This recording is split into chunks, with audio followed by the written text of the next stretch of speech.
कहानी उन आम घरों की है जहां खाने वाले तो कई लेकिन कमाने वाला एक मर्द ही होता है।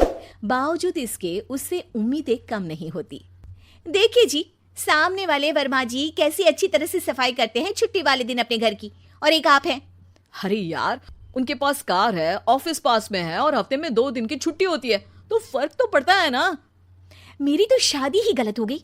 अरे कोई मस्त लड़का मिलता, कमाता भी, घुमाता भी, घर के कामों में भी मदद करता, लेकिन नहीं जी, हमारे वाले को तो कमाने से फुर्सत ही नहीं, और कमाई भी ऐसी कि कोई जरूरत पूरी ही नहीं हो रही है। सुनील बेचारा शीना को देखकर सोचता है कि शीना सही कह रही है।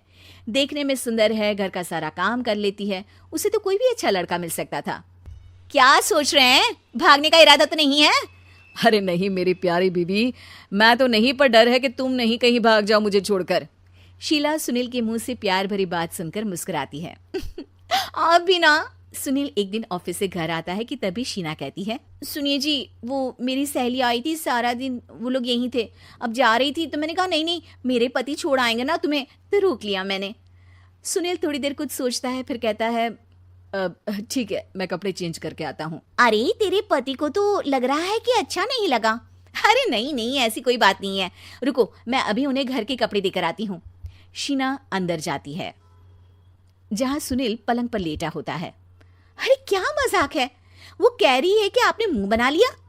सही तो कह रही है, सुबह से अब ऑफिस से लौटा हूँ, एक कप चाय का तो पूछा नहीं, 20 किलोमीटर जाओ और आओ, और फिर कल उसी टाइम पर ऑफिस। अरे यार, मुझे गाड़ी चलानी आती ना तो बोलती भी नहीं आपको, और कौन सा रिक्शा खींच कर जाना है आपको।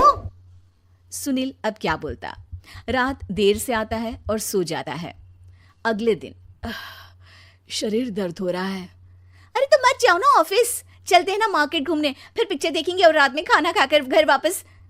सुनील जब सारे दिन की थकान वाला शेड्यूल सुनता है तो वो सीधे सीधे ऑफिस के लिए तैयार हो जाता है।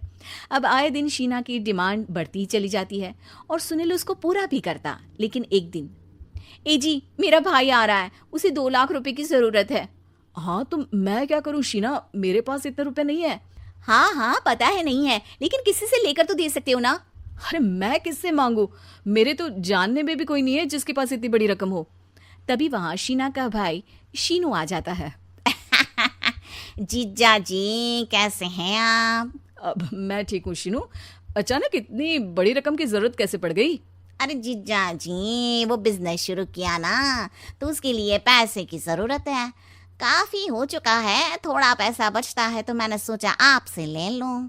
अब देखो, मेरे ऑफिस में कुछ लोग हैं जिनकी सेविंग अच्छी है, मैं उन लोगों से बात करके देखता हूँ। सुनील ऑफिस से किसी से पैसे लेकर शीना को दे देता है। शीना वो पैसा भाई को दे देती है। 2 महीने बाद, अरे यार शीना, वो ऑफिस वाला आदमी अपने पैसे मांग रहा है, कैसे दूं? अपने भाई से बोलो ना पैसे दे दे।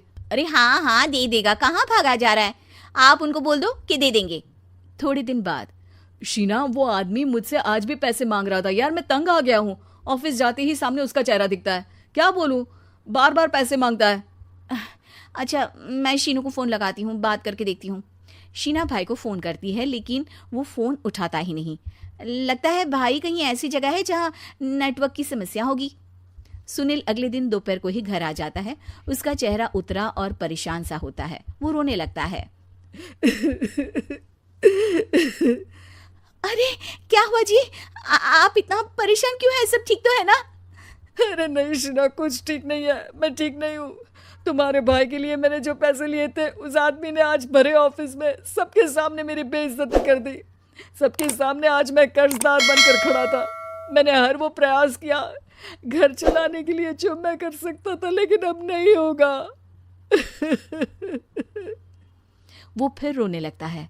अरे आप तो औरतों की तरह रो रहे हैं, मर्द हैं आप।